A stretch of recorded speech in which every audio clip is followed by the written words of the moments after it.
Guys, welcome to the review for round 7. A couple of massive matchups coming up. Of course, the Easter long weekend, we started on Thursday night. But of course, before that, we have to start from a massive contest on Monday afternoon between Geelong and Hawthorn. And of course, we had the Easter Monday Classic. And boy, did it live up to the hype. It went right till the final siren, but it was the Cats who pipped the Hawthorn at the post, winning by 7 points. 86 to the Cats, 79 to the Hawks. Now, there was one injury concern from the Cats. It was Brian Myers who received a swinging arm to his head from Connor Nash, and he looked extremely wobbly on his feet. He immediately was subbed out with concussion, and Connor Nash definitely facing a few weeks from suspension after that hit.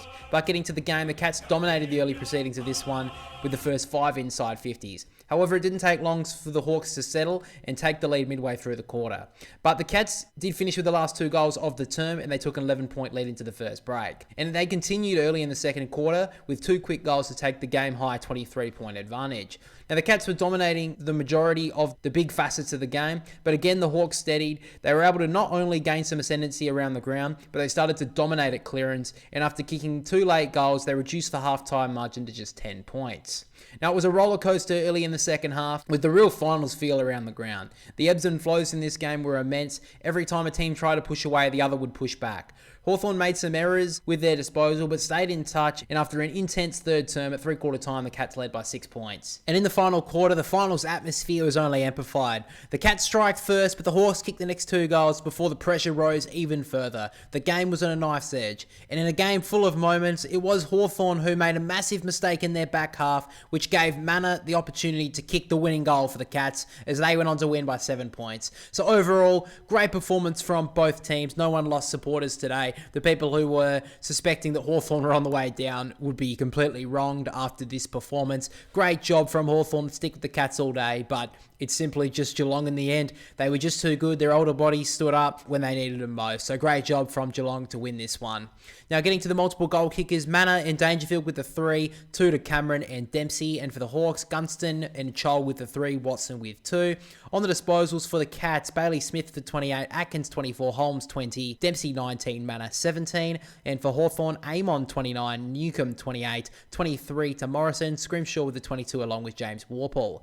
And then for anyone watching out there on the AFL fantasy front, Sean Manor with 90, Atkins 88, Smith 84, Dempsey 83, and Dangerfield with the 79. And for Hawthorn, Newcomb 122, Meek 114, Amon 110, Warple 104, and Gunston with the 96. But before we reveal the first set of votes for round 6, we have to quickly cover the members' vote for round 5. How the members' vote works for you guys. For the review in 2025, a 3-2-1 voting system is awarded for every single game of the AFL season on the channel.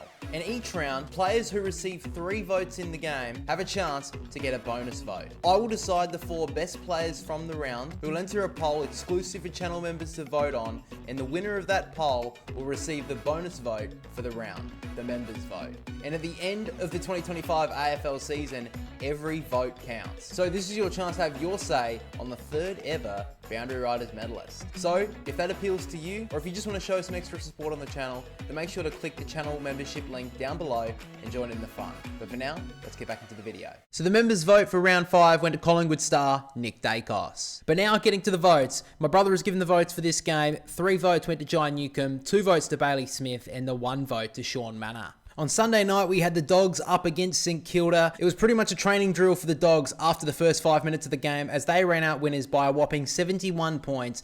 Dogs 127, St Kilda 56. Now, there was one massive injury concern from this one, which was Sam Darcy. One of the biggest names in the game at the moment went down in the opening term after hyperextending his left knee. Now, of course, the suspicions immediately went to an ACL. However, today it was confirmed that it was a fractured knee. So he will be out for the next couple of months. However, it is still good news that it wasn't an ACL, and hopefully he can return later in the season. But the Saints were potent early in this game with 4 goals won from their first 5 inside 50s. However, the game went all the way for the Dogs from there on. They dominated field position and moved the ball with ease.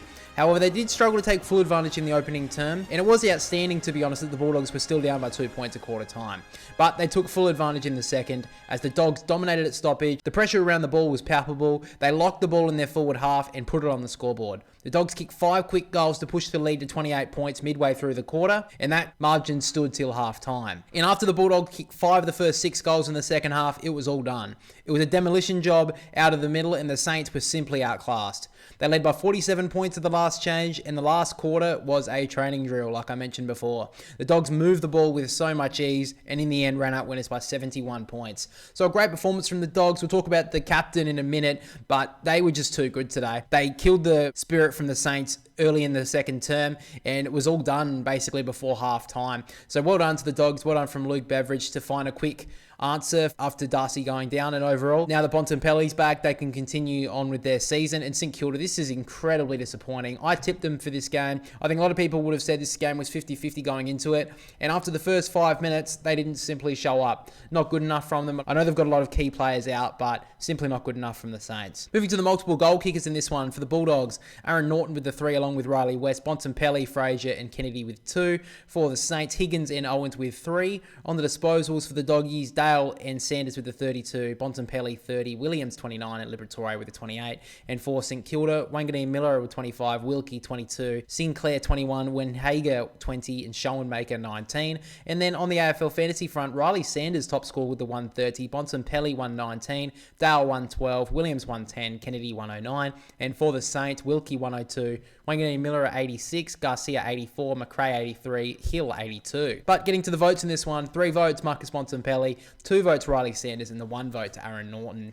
Marcus Bontempelli hardly missed a beat. Missed the first 6 weeks of the season through injury. Comes in today, 30 touches, 2 goals. Was like he never left. What a performance from Marcus Bontempelli. Great to see him back. And Riley Sanders was close to getting 3 votes, if I'm being honest, but it's pretty hard to beat Marcus Bontempelli at his best. So good job from Riley Sanders. Probably his best game of his career. And Aaron Norton, well, if he kicked straight, he would have had 3 votes all sewn up. But overall, he was very good today. And if he can continue that sort of form going into the rest of the season, the Dogs will go far. So the first game on Easter Sunday was the Sydney Swans up against Port Adelaide at the SCG. And despite the Swans going in as favourites, it was Port Adelaide who blitzed them in the second term and were able to hold on in the final quarter to win by 8 points. 85 to Port Adelaide, 77 to the Swans. Now, there was one injury concern from this game, which was Ollie Wines. He was subbed out at half-time with a heart rhythm issue.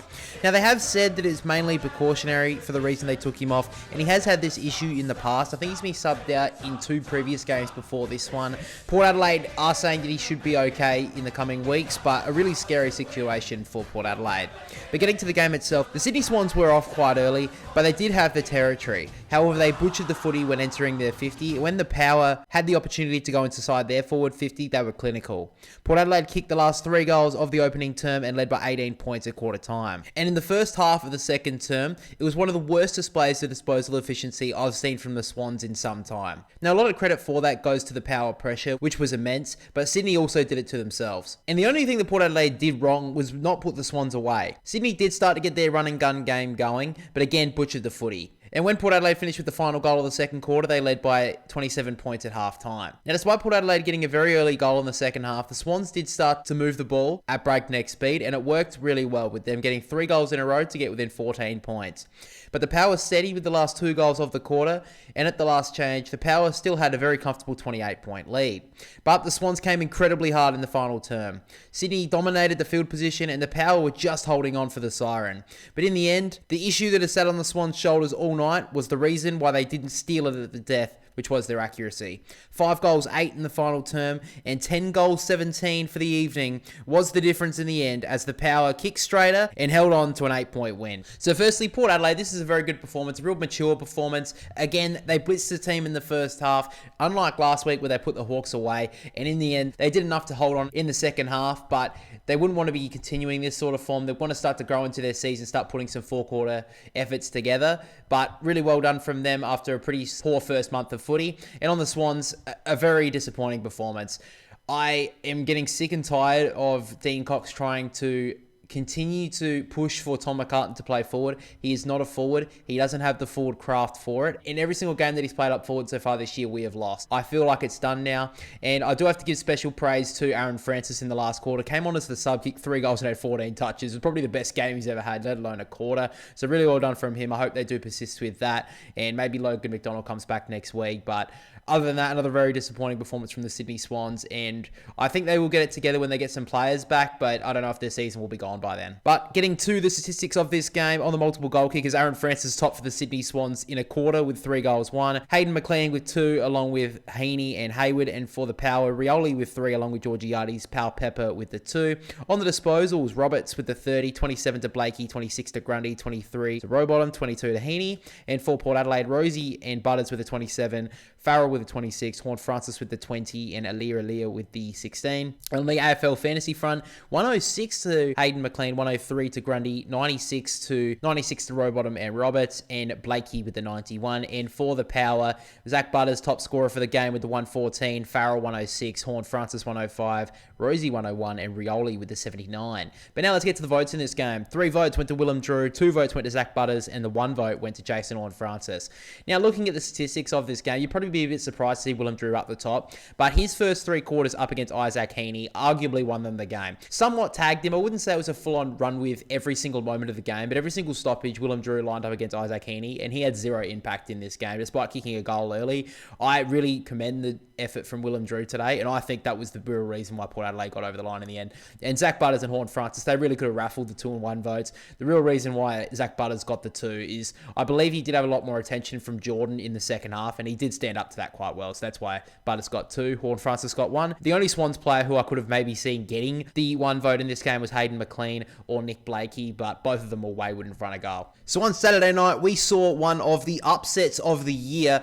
The undefeated Suns went up against the Tigers, and Richmond came out with an almighty performance, coming out 11-point winners, 80 to the Tigers, 69 to the Gold Coast. Now, the Tigers started really well with this game with the first 3 goals of it, and I love their approach to the early proceedings. I know a lot of people won't like the Tigers getting under the skin of the Suns, but I think it was the perfect way to get the Suns off their game. Now, eventually the Gold Coast kicked a few goals on their way to quarter time, but Richmond still held a 7-point lead. Now, in the second term, the immense pressure of the Tigers did drop off, and the Suns seemed to take a lot more ascendancy around the contest, but just couldn't put it on the scoreboard. As throughout the whole entire term, the Suns kicked 1 goal 6 compared to the Tigers 3 goal 1, and at halftime, the Tigers led by 14 points. Now, I'm sure most people expected the Suns to just take control in the third term, take over from the young Tigers, but it was the complete opposite. Richmond dominated around the ground and made the Suns look like a bottom 4 team.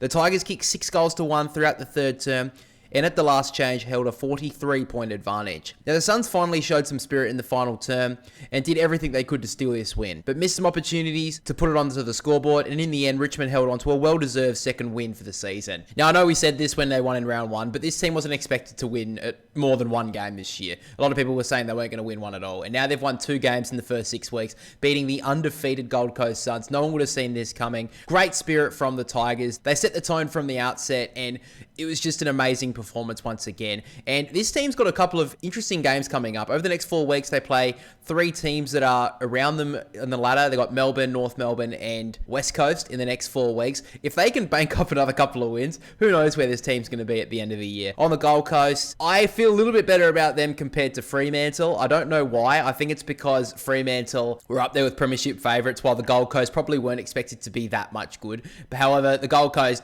didn't seem to show up today. They looked like they came into this game thinking they were going to win, and they were shown to pay. You have to take teams seriously no matter where they are on the ladder, because they can get you on your day, and it was a really poor performance from the Gold Coast. They really needed to win this game, and I thought it was going to be a percentage booster, so really disappointing. But getting to the multiple goal kickers of the game, Campbell and Lynch with the 2 for the Tigers. For the Gold Coast, Long with 3, Graham with 2. On the disposals, Taranto with 35, Hopper and Vlossen with a 27, Banks 20, and Dow with the 18. And for the Suns, Miller 33, Anderson 32, Rao 29, 26 27 to Noble, and 23 to Weller.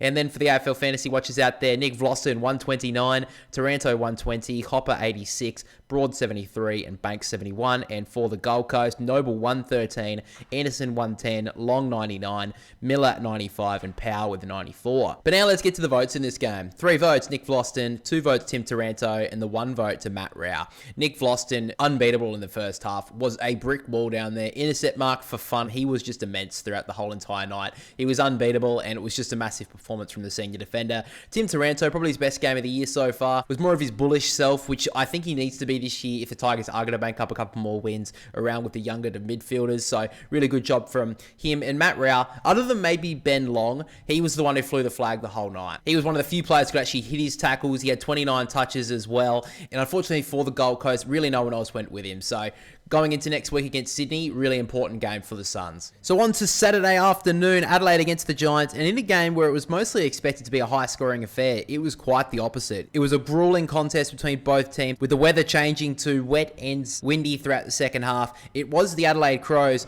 who held on throughout the whole afternoon with the lead, and in the end won by 18 points, 52 to the Crows, 34 to the Giants. Now there was one injury concern from this game, which was Darcy Fogarty. Came off in the third quarter after a heavy knock to his shoulder. Looked heavily affected when he did return to the field. He was eventually ruled out of the game throughout the final term, so an interesting watch for next week if Darcy Fogarty can get up. Now the Crows got off to a blistering start in the game. Their pressure was high and they made the Giants look shaky. However, as the quarter went on, the GWS started to move the ball with a lot more freedom but couldn't put it on the scoreboard. And after a goalless opening term, Adelaide led by 17 points at the first break. And in the second term, it wasn't much of a spectacle at all. Definitely one to forget from either side. But we have to point out that even though the Crows went goalless throughout the quarter, they dominated the territory battle. At one point in the second term, the inside 50 count was 28 to the Crows and just 11 to GWS. And with GWS kicking the only goal of the second term, the halftime margin was only 13 points in Adelaide's favour. It was a goal each way to start the second half before the rain started to pour. The Giants did start to look a little bit quicker around the ground and started to get some territory. However, they couldn't find an avenue to goal, and they were made to pay late by Adelaide, finishing with 2 late goals, which were against the run of play. And with GWS kicking 2 goal late to 3-quarter time, they were crying out for Hogan to be back in this side, as the margin stretched out to 23 points at the last change. And in a grinding game and grinding final term, the Crows were able to hold on when the Giants were coming hard, and in the end, Adelaide got back on the winners list this week with an 18-point victory. This is what I think a lot of supporters would have liked to see from the Adelaide Crows the last 2 weeks. They were a bit hard done by, but also were beaten by better teams. However, today they found a new way to win. They didn't just blitz teams on the scoreboard, kicking over 15 goals. They were able to grind out a performance in tough conditions, so really good job from them. And GWS really struggled without a key pillar up forward in Jesse Hogan. Only were able to record 4 goals throughout the whole afternoon. Did have some opportunities, having 14 scoring shots, but not really good enough, and they need to find a different way to get avenues to goal. And really disappointing from their 3 tall forwards in the end, Cadman, Stringer, and Riccardi. Really need to start hitting the scoreboard if they're going to be making a real charge towards a potential first premiership this year. But getting to the statistics in this game, the highest goal scorers for either side, Taylor Walker with the 2 goals, 1, and for the Giants, 1 goal, 3 to Jake Stringer. On the disposals, Dawson with the 27, Crouch 26, Saligo 22, Laird 21, and Neil Bullen with the 20. For GWS, Whitfield 39, Green 36, Ash 29, Callahan 28, and Iden with the 26. And then for anyone out there looking at the AFL fantasy scorers, Jordan Dawson with 123, O'Brien with the 110, Rankin 98, Keys 95, and Laird with the 80. And for the Giants, Whitfield 143, Ash 118, Callahan 107, Green 104, and Iden with the 97. But getting to the votes in this game, my brother has given the votes here. He has gone 3 votes Lockie Whitfield, 2 votes Jordan Dawson, and the 1 vote to key defender in Sam Taylor. So to the first game on Saturday now, it was a massive upset at the MCG. Melbourne recording their first win of the season up against the Dockers by 10 points. 107 to the Demons, 97 to Fremantle. Now there was one injury concern from this game, which was Daniel Turner. Unfortunately, he was subbed out at halftime with a concussion. Now it was a great start for Melbourne. Their tackles were sticking and their midfielders were winning most of the stoppages as they looked the cleaner of the 2 sides. However, it was a high-scoring opening 10 minutes of the game with both teams kicking 3 goals, but the pressure from the D's brought a lot of turnovers from their opposition. With them getting 3 of the last 4 goals at quarter time, the Demons led by 11 points. Now in the second term, it was all Melbourne for the first 10 minutes. The D's kicked another 3 of the first 4 goals to take the game high lead of a 29-point margin. However, in a first half full of attack, Freo would respond with 3 of their own to get back to within 2 goals, but the Demons once again asserted themselves and at half-time led by 21 points.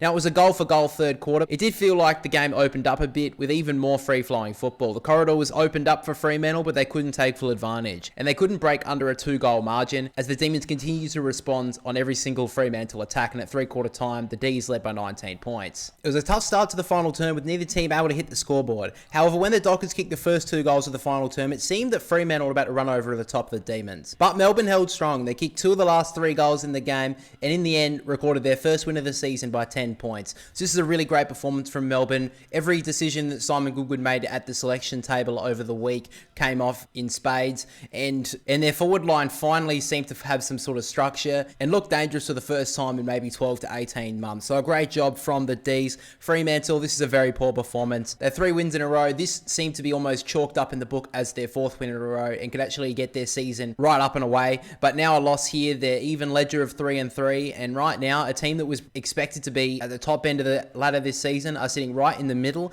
and if they don't make finals, Justin Longmuir, I don't think will survive the end of the year. But let's get to the stats in this game. Top goal scorers for Melbourne: Pickett with the 5 goals, Petty with 4, 2 to Chandler and Langford. For Freo, Amos and Bolton with 3, Darcy with 2. On the disposal, Jake Bowie with the 29, Gawn 28, Rivers 26, 25 to Petrarca and Oliver. And for Fremantle, Brayshaw 33, Sarong with the 27, 25 to Young, 23 to Clark, and 20 to Bolton.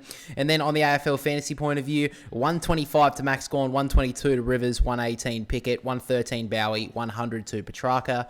And then for the Dockers, Brayshaw 106, Bolton 98, Young 90, Clark 85, and Sarong with the 79. But getting to the votes in this game, 3 votes went to Cozzy Pickett, 2 votes went to Jack Viney, and the 1 vote went to Max Gawn. Now, Cozzy Pickett, I think, is pretty obvious. 5 goals, 24 touches, involved in most scorers throughout the whole afternoon. Jack Viney had a really interesting role up against Caleb Sarong for the majority of the afternoon. Even though Sarong had 27 touches, had little to no impact, and Viney also hit the scoreboard. So great job from him. And Max Gawn, what a second half from him, especially in that last quarter. Had 10 odd touches, had 2 shots on goal, took some great intercept marks that he's been known for over the years, and just a great leader's performance. So Friday night, we had a very interesting game in WA, West Coast v Essendon, and in a performance that no one really saw coming, West Coast played outstanding footy for the majority of the game, but it was Essendon who fought their way back in the second half and jumped West Coast late in the game to win by 2 points. 75 to West Coast, 77 to the Bombers. Now, there was one injury concern from this game. It was Sam Draper,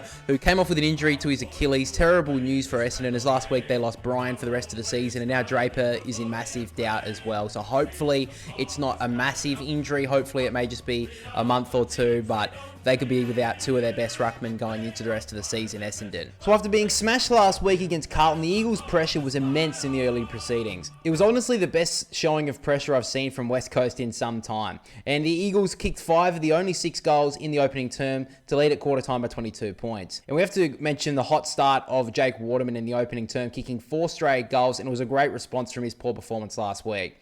However, despite the Eagles kicking the opening goal of the second term, the Bombers started to work their way back into the contest. Their pressure started to lift, and their opponents had started to drop off. Essendon kicked 3 goals in a row, but credit to the Eagles as they were able to turn the game back around in their favour. And with them kicking the last goal of the second quarter at halftime, the Eagles' lead was only 18 points. Now, despite Essendon getting the first goal of the second half, it seemed when the Eagles got the 2 goals in response, they were going to make it a massive upset. But the Bombers kicked 4 quick goals in the latter parts of the third term, and at three-quarter time, scores were all square. And with Essendon kicking the first 2 goals of the final term, it looked at that point that maybe Essendon fought off a massive upset brewing from the Eagles. However, the one thing going on West Coast side was their forward territory, as they threatened to snatch the game back. They did kick 2 goals in the last 8 minutes, and with still 30 seconds on the clock, they did have a slight chance of stealing the game back, the Eagles. But in the end, Essendon held strong in those final moments to win by 2 points. So West Coast, this is a better performance, but again, it's another loss, and they're at the bottom of the ladder now with 0 wins. They need to find a win somewhere. It was a better performance, but I really don't see much improvement, to be honest. I think it was a lot more of a response game on Essendon.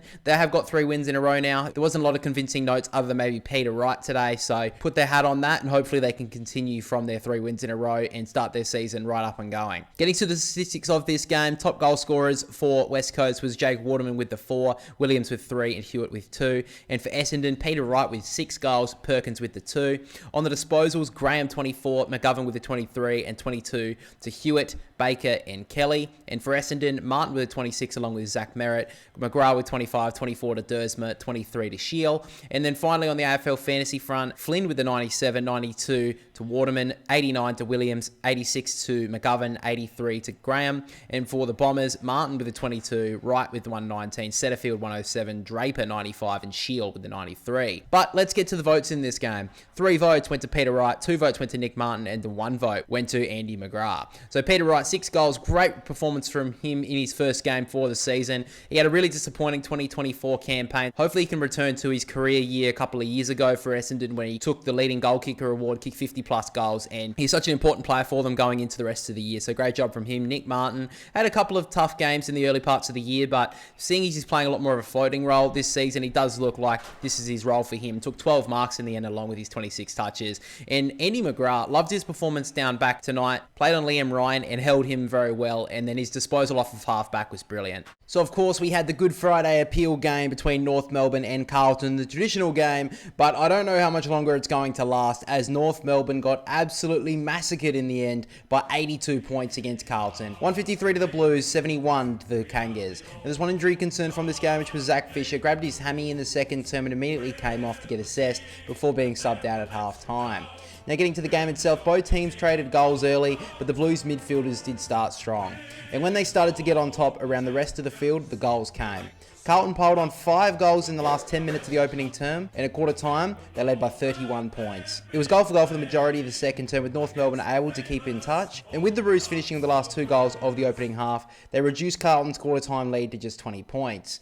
But once the second half began, North Melbourne were embarrassed. They got smashed all around the ground and they were honestly uncompetitive. Carlton waltzed it out of stoppage, defence was fumbly, the forwards looked disinterested, and the team as a whole should all be on the chopping block, except for maybe Wardlaw and Curtis. And if anything, Curtis went missing after half time, so probably just Wardlaw in the end should be the one who gets first pick next week, because they were absolutely woeful in the second half, North Melbourne. And I'm sure Kangas fans are just tired of listening to it at this point. They want their team to perform. On Carlton, honestly, I mean, who really cares? They've smashed 2 teams in the last 2 weeks who have been the worst teams in the competition over the last month or so. They get a game against Geelong next week, so that's a real test to see how they're actually going. But getting to the stats in this game, only multiple goal kickers for the Roos was Curtis with the 3, Parker with the 2. For the Blues, there was a whole bunch of them. Colonel and Williams with the 4, White and Motlop with the 3, and Durden Lord with the 2. On the disposal, Sheasel with the 32, Davis Uniacke with the 25, Daniel with the 24, Parker with 23, and Stevens with the 21. And for the Blues, Hewitt 34, Chera 28, Akers and Walsh with the 22, and Cottrell with the 20. And then for the AFL fantasy watchers out there, Cherry with the 116, Sheasel 91, 81 to Simpkin, 80 to Daniel and Curtis. And for Carlton, Hewitt 123, brilliant season so far from him on the AFL fantasy front. Chera 109, Motlop 95, Kerno 90, and McGovern with the 89. But now let's get to the votes in this game. 3 votes went to George Hewitt, 2 votes went to Charlie Kerno, and the 1 vote to Adam Chera. George Hewitt is having one of the most underrated seasons so far. He has dominated in the midfield, even when Carlton were performing that well in the first couple of weeks. So really good job from him today. Accumulated 34 touches, 21 of them were in the first half when the game was somewhat more competitive. Also kicked the goal, so done really well. Charlie Kerno had 7 scoring shots and had an 8th opportunity to kick a score, but decided to pass it off. Could have had a massive day, and he's had some big ones against North Melbourne in the past, but today only the 4 goals, 3. And on Adam Chera, he's had a really good start to this season as well. So a good win from the Blues, a lot more of a competitive game next week. And North Melbourne have some serious question marks going into the rest of the season if they can't get some more wins on the board. After that, we get to the first game of round 6. It was Brisbane up against Collingwood. And after the first half, you kind of thought maybe Brisbane would fight their way back, but it was all Collingwood, strengthening their margin throughout the majority of the second half, winning in the end by 52 points. 53 to the Lions, 105 to the Pies. Now, it was a bit of an arm wrestle for the majority of the opening term, but it was evident early on that the Pies had the ascendancy through the middle of the ground. And at quarter time, Collingwood did lead by 10 points. Now, the Lions missed a few opportunities throughout the majority of the second term, and the Magpies were able to take their chances with 4 goals 1 to 2 goals 4, and at half time, the Pies led by 19 points. Now, like a lot of us were expecting, with the recent record of the Lions in second halves, we were expecting that they were going to be coming back into this game. But it was pretty much the complete opposite. After Brisbane kicked the opening goal of the third term, it was all Collingwood. If anything, the Pies should have been leading by a lot more and put a bigger gap on Brisbane as they kicked 4 goals 5. But it was obvious that Collingwood were much better, and and a three-quarter time lead of 42 was only increased in the final term. Brisbane seemed all out of gas and the Pies were full of run. Collingwood finished the final term with 4 goals to 2, and in the end they ran out winners by 52 points. So Collingwood, this is probably their most convincing win of the year so far. Last week I thought I saw Nick Dacos' best game of his career after breaking the tag of James Jordan, but he was arguably even better against Brisbane. Dominated the first half, and when the Lions put on physical pressure in the third term, he answered brilliantly. So he was brilliant today. I mean, pretty obvious how the vote's going to go in a minute, but well done to Nick Dacos. And on Brisbane, I wouldn't be too concerned at this stage. They had to lose eventually, considering they've been fighting back for most games so far this season, and they honestly just looked tired. Of a 5-day break, they just didn't have enough in the tank to compete in that second half. So I don't think there's too many worries around the Brisbane Lions at the moment, but great job from Collingwood. Getting to the multiple goal kickers in this game, for Brisbane, Rayner, Hipwood and McInerney with the 2. For Collingwood, McStay with the 3, along with Elliott, De Goey, Hill and Myercheck with 2 goals. On the disposals, not really too surprising with the Lockie Neal with 25, Dunkley with a 21, Zorko, McCluggage with a 20 and Levi Ashcroft with a 19. And for Collingwood, Nick Dacos racking them up for fun with the 38, Josh Dacos 30, Sidebottom 26 and 21 to Ned Long and Pendlebury. And for the AFL Fantasy watchers out there, Dunkley 97, Berry and Neal with the 79, Zorko 76 and McInerney with a 73. And for the black and white, Nick Dacos 131, Josh Dacos 95, along with still Sidebottom, Ned Long with the 81 and Cameron with the 77. But getting to the votes, we have Nick Dacos with the 3, Josh Dacos with the 2 and still Sidebottom with the 1. So Nick Dacos, pretty obvious one, has polled 6 votes in the last 2 weeks, so he is just starting his season up really nicely. Josh Dacos, like his performance off of halfback, had a lot of penetration through that halfback line. He's got really good ball skills, and it seems to be working for Collingwood so far, so I think they're going to persist with that. And still Sidebottom, like I said a couple of weeks ago with Scott Pendlebury, wages does not weary these guys. Nearly 350 games and just continues to be in the best players most weeks, so great job from Steele. But guys, thanks for watching this episode of the review. I hope you did enjoy it. And if you want to listen to the full episode, then make sure to go check us out on Spotify, as you can listen to the full episode there the morning after the round finishes. But that is all from me, guys. Make sure to like and subscribe if you did enjoy it. But for now, we'll catch you all in the next one.